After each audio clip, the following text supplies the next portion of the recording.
Halo teman-teman, masih bersama teman sekelas. Kali ini kita akan coba menyelesaikan satu soal berkaitan dengan dinamika rotasi pada suatu sistem benda tegar. Jadi kali ini bahasanya adalah keseimbangan benda tegar.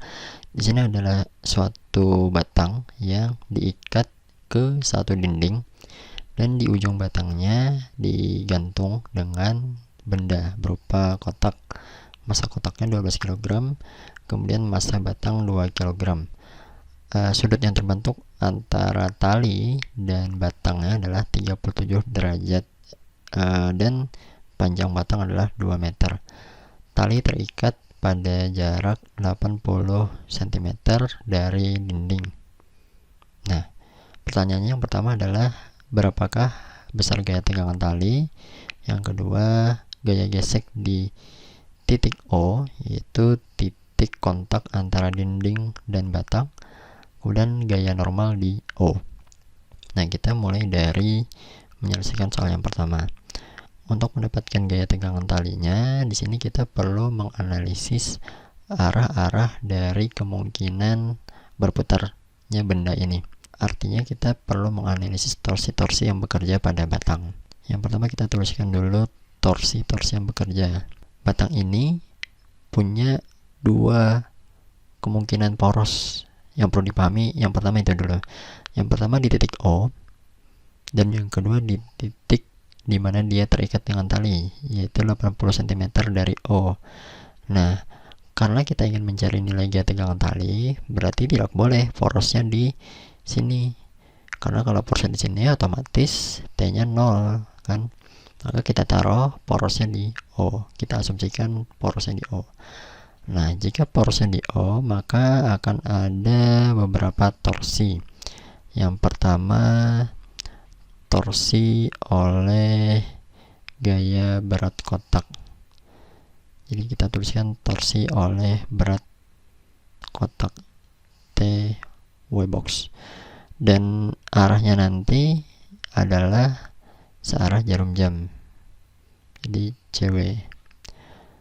Kalau kita hitung nilai CW nya ini adalah gaya beratnya 120 Newton dikalikan lengan gayanya, berarti jarak dari gaya ke poros yaitu 2 meter. 120 dikali 2, karena arahnya sudah 90 derajat, sudah tegak lurus terhadap bidangnya, terhadap bendanya, maka tidak perlu lagi kita tuliskan ya, karena toh nanti diperoleh sin 90 nya juga 1 kan. 120 dikali 2 hasilnya adalah 240 Newton meter. Kemudian yang kedua adalah torsi oleh berat batang itu sendiri, W batang. Arahnya bagaimana? Nah, untuk berat batang, kita asumsikan berat batang itu gayanya berada di tengah-tengah. Berat itu arahnya ke bawah, maka berat batang ini juga menyebabkan batangnya sendiri dapat berputar searah jarum jam, jadi CW juga. Dan nilainya adalah berat batang 20 Newton dikalikan jarak dari O ke tengah-tengahnya, berarti 1 meter, maka diperoleh 20 Newton meter. Kemudian yang ketiga adalah torsi oleh gaya tegangan tali. Nah, oleh gaya tegangan tali, arahnya bagaimana? Ini arahnya nanti, sekarang bagaimana nih kita membayangkannya kalau dia agak miring? Nah, kalau agak miring, kita bisa saja asumsikan nanti kita cari komponen gaya tegangan tali yang arahnya tegak lurus terhadap si batang, yaitu adalah apa ya, TX atau TY? Ya, yang TY ya, yang kesini, ini TY nya. Nah, sebenarnya untuk mendapatkan torsi oleh TY ini juga kita bisa menggunakan persamaan dari torsi biasa. Tapi di sini kita perjelas saja bahwa kita mencari torsinya menggunakan TY. Nah, kalau seperti ini kan berarti kelihatan nih arah putaran batang akibat TY ini adalah berlawanan jarum jam, jadi OCW, outer clockwise. nilainya. Karena T-nya kita belum tahu nilainya, jadi kita tetap tulis T. Kemudian dikalikan dengan jaraknya 80 cm atau 0,8. Nah, kali ini kan karena TY, atau boleh saja kita anggap tetap menggunakan T, tapi kita masukkan nilai sinus sudutnya, yaitu sin 37.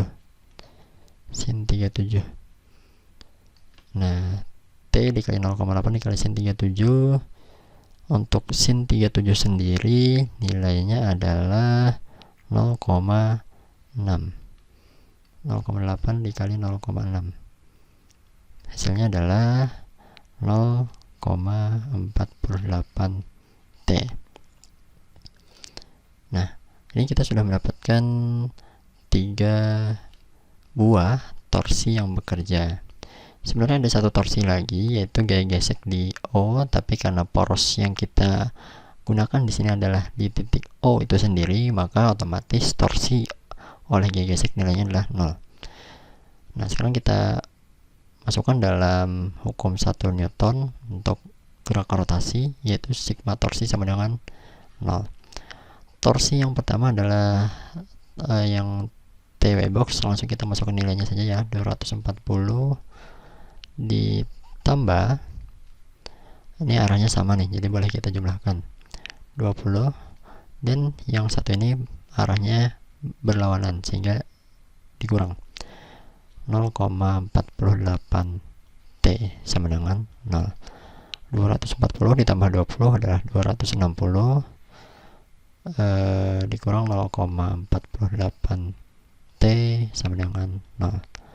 0,48 T kita pindahkan ke ruas kanan sehingga menjadi 260 sama dengan 0,48 T, dan T nya kita pindahkan lagi ke ruas 0,48 nya kita pindah ke ruas kiri sehingga menjadi 260 per 0,48 sama dengan T. Nah, ini nanti diperoleh hasilnya adalah 541,666. Nah, itu dia. Jadi kita sudah mendapatkan nilai gaya tegangan talinya adalah 541,666 Newton. Kemudian kita lanjutkan dengan pertanyaan yang kedua, yaitu gaya gesek di O. Nah, karena kita memerlukan torsi oleh gaya gesek dan itu di titik O, maka porosnya kita pindah ke ikatan antara batang dan tali supaya kita bisa mendapatkan nilai torsi dari O nya. Maka ada perubahan nanti di susunan torsi-torsi ini ya. Mungkin agar menghemat ruang kita ganti saja nilai di sini ya. Ini tetap kita gunakan. Yang pertama untuk torsi oleh berat kotak dulu nanti. Arahnya kita tinjau ulang saja nanti ya. Apakah arahnya berbeda atau tidak. Untuk gaya tegangan tali karena porosnya di ikatan, maka sudah jelas nilainya 0. Jadi di sini kita ganti nanti menjadi torsi oleh gaya gesek. Nah, sudah kita hapus. Sekarang kita mulai lagi dari torsi oleh berat kotak. Dia masih berada di sebelah kanan dari poros, berarti masih arahnya sama saja, yaitu searah jarum jam, dan nilainya adalah karena beratnya masih sama 120, yang berbeda hanya jaraknya saja. Jarak dari ikatan ke kotak adalah 1,2 meter. 120 dikali 1,2 hasilnya adalah 144 Newton meter. Kemudian torsi oleh berat batang, arahnya masih sama ternyata ya, yaitu searah jarum jam karena dia berada di sebelah kanan dari porosnya nih. Untuk nilainya masih sama, yaitu beratnya 20 Newton dikalikan, nah jaraknya bukan lagi 0,8 tapi hanya 0,2 saja, 0,2 meter saja. 20 dikali 0,2 adalah 4 Newton meter. Nah, sekarang torsi oleh gaya gesek. Gaya gesek ini arahnya kemana dulu nih? Nah, sekarang kita perhatikan kecenderungan arah gerak dari si batang kalau porosnya di ikatan. Karena di ujung yang satunya ada diikat dengan benda, maka benda ini atau batang ini berputarnya akan cenderung seperti ini ya. Nah, gaya gesek sendiri arahnya berarti kemana? Gaya gesek adalah arahnya melawan arah geraknya. Jadi kalau di sisi ujung sebelah kiri ini terangkat ke atas, maka gaya geseknya arahnya ke bawah ya. Gaya ke bawah ini atau arah ke bawah ini adalah berlawanan arah jarum jam. Jadi kita tuliskan torsi oleh gaya gesek arahnya berlawanan arah jarum jam, dan nilainya F, kita belum tahu nilai gaya geseknya kan, dikalikan jarak dari gaya gesek ke porosnya adalah 0,8 sama dengan, ya jelas ya, belum ada nilainya, maka kita tetap tuliskan 0,8 F. Nah ini yang kita masukkan lagi ke masih sama hukum 1 Newton untuk dinamika rotasi. Sigma torsi sama dengan 0. Torsi yang pertama adalah torsi oleh berat kotak, yaitu 144, ditambah dengan torsi oleh berat batang, yaitu 4, dan yang arahnya berlawanan sendiri yaitu torsi oleh gaya gesek, yaitu sehingga nilainya negatif, jadi dikurang 0,8 F sama dengan 0. 144 ditambah 4 adalah 148, dikurang 0,8 F sama dengan 0. 0,8 F kita pindah ke ruas kanan menjadi 0,8 F. 0,8 nya kita kembalikan, kita pindah lagi jadi 148 per 0,8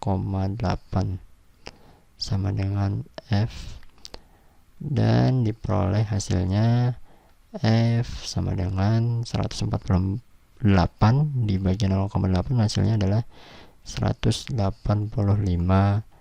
Newton. Nah, itu untuk jawaban yang nomor 2 atau yang B. Sekarang kita lanjut ke soal yang terakhir, yaitu gaya normal di O. Dimana kita nulisnya di sini aja deh. Nah, untuk gaya normal di O, gaya normal ini kalau kita lihat bendanya, si batang kontak dengan dinding, ini kan berarti gaya normalnya arahnya horizontal ya, arahnya horizontal, dan dia tidak menyebabkan batang bergerak rotasi. Jadi kita di sini menggunakan hukum 1 Newton, tapi hanya untuk gerak translasi saja.